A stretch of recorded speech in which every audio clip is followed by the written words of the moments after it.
Fils et filles du bon Dieu, Bolo Samba de grâce et de bénédiction tout un chacun de vous en ce jour, mercredi de la 9e semaine du temps ordinaire, année liturgique B, où nous faisons mémoire de Saint Boniface, évêque et martyr. Fils et filles du bon Dieu. Les textes liturgiques, d'abord la seconde lettre de Saint Paul apôtre à Timothée, le chapitre 1, verset 1 à 12, fils et filles du bon Dieu, puis le psaume 122, l'évangile c'est Marc, le chapitre 12, verset 18 à 27, fils et filles du bon Dieu. D'abord dans la première lecture nous présente aujourd'hui le portrait du pasteur. L'église est construite par des pasteurs. Un aspect essentiel de leur mission est d'être comme les apôtres, témoins de Jésus-Christ et d'annoncer son évangile en souffrant pour lui. C'est de l'esprit reçu lors de l'imposition des mains qu'ils doivent attendre la force qui les rendra fidèles, fils et filles du bon Dieu. Le texte nous dit: tu dois réveiller en toi le don de Dieu que tu as reçu quand je t'ai imposé les mains. Réveille en toi le don de Dieu que tu as reçu le jour de ton baptême, fils et fille du bon Dieu. Ne sois pas chrétien du baptême, parce que le baptême, tu as un nom dans le registre des baptêmes, non. Sois chrétien engagé, fils et fille du bon Dieu. Réveille en toi l'Esprit Saint qui est en toi, le jour de la confirmation. Car ce n'est pas un esprit de peur que Dieu nous a donné, mais un esprit de force, fils et filles du bon Dieu, d'amour et de raison. N'aie pas honte de rendre témoignage à notre Seigneur Jésus là où tu es. N'aie pas honte d'être catho 100% fils et filles du bon Dieu. N'aie pas honte de témoigner de ta foi en tant que chrétien de l'église catholique, fils et filles du bon Dieu. N'aie pas honte de porter ta croix devant les hommes et les femmes, fils et filles du bon Dieu. Oui, prends ta part de souffrance pour l'annonce de l'évangile. Parce que la vie est trop faite de souffrances, de situations difficiles. Mais la grâce est toujours là pour chacun de nous, fils et filles du bon Dieu. Car Dieu nous a sauvés. Et il nous a donné une vocation sainte, fils et filles du bon Dieu. Non pas à cause de nos propres actes, mais à cause de son projet à lui, de sa grâce. La grâce qu'il veut donner en chacun de nous, fils et filles du bon Dieu. Le premier rôle de la hiérarchie de l'Église, c'est le service de l'Évangile. Rendre témoignage à notre Seigneur. Force, amour, bon sens sont ordonnés à ce but, fils et filles du bon Dieu. Lorsqu'on est investi de cette grâce extraordinaire, il faut rendre service. Au nom de notre baptême, fils et filles du bon Dieu, nous sommes portés à parler de Dieu, à être au service de sa parole, serviteurs et servantes de la parole, fils et filles du bon Dieu. Je ne rejouis pas, car je sais en qui j'ai cru, en qui j'ai mis ma foi, fils et filles du bon Dieu. La souffrance, oui, mais pas l'abattement. L'effort, oui, mais pas le découragement. Et toujours pour la même raison, une relation personnelle avec quelqu'un.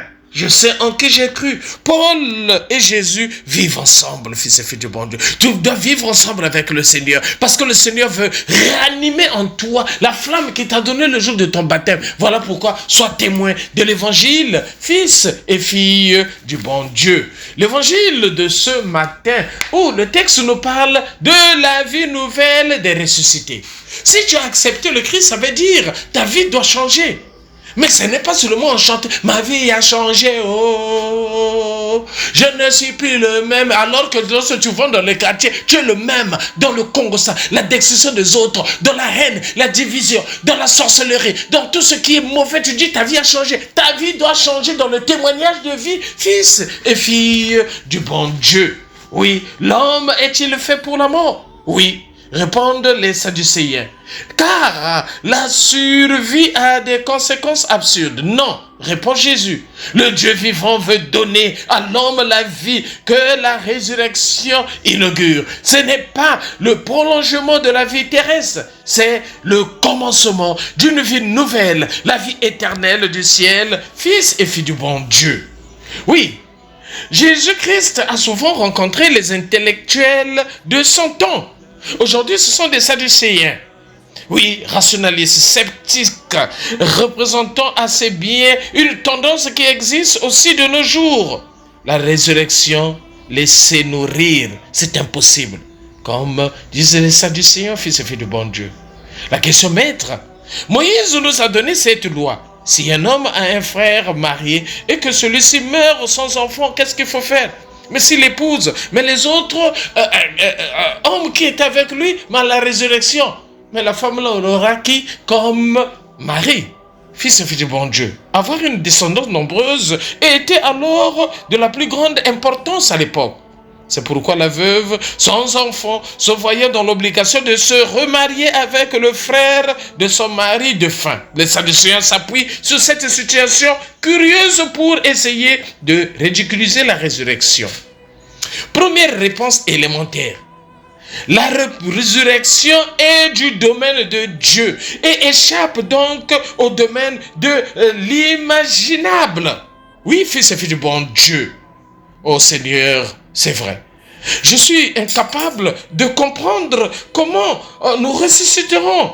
Mais je veux te faire confiance. J'ai foi, je crois.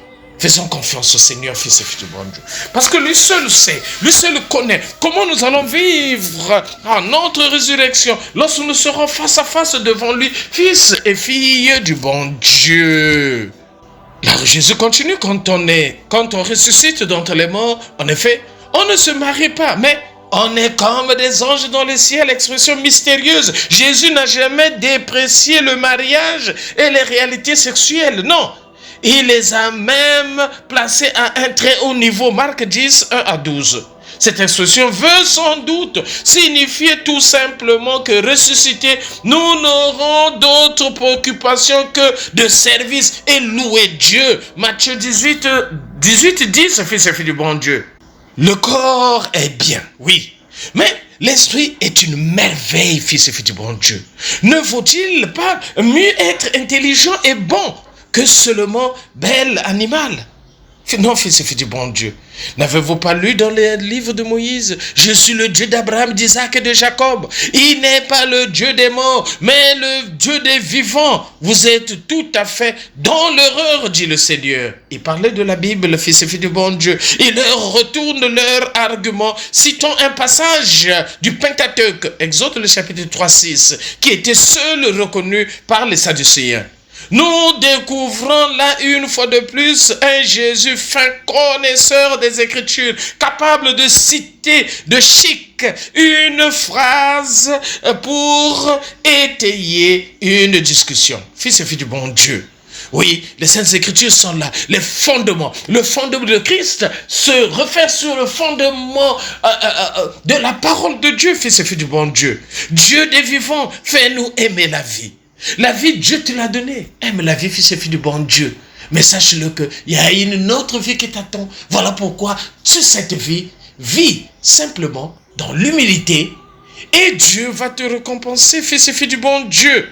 Tiens bon, crois au Seigneur et confiance en lui, fils et filles du bon Dieu. C'est cela qui est important dans notre vie.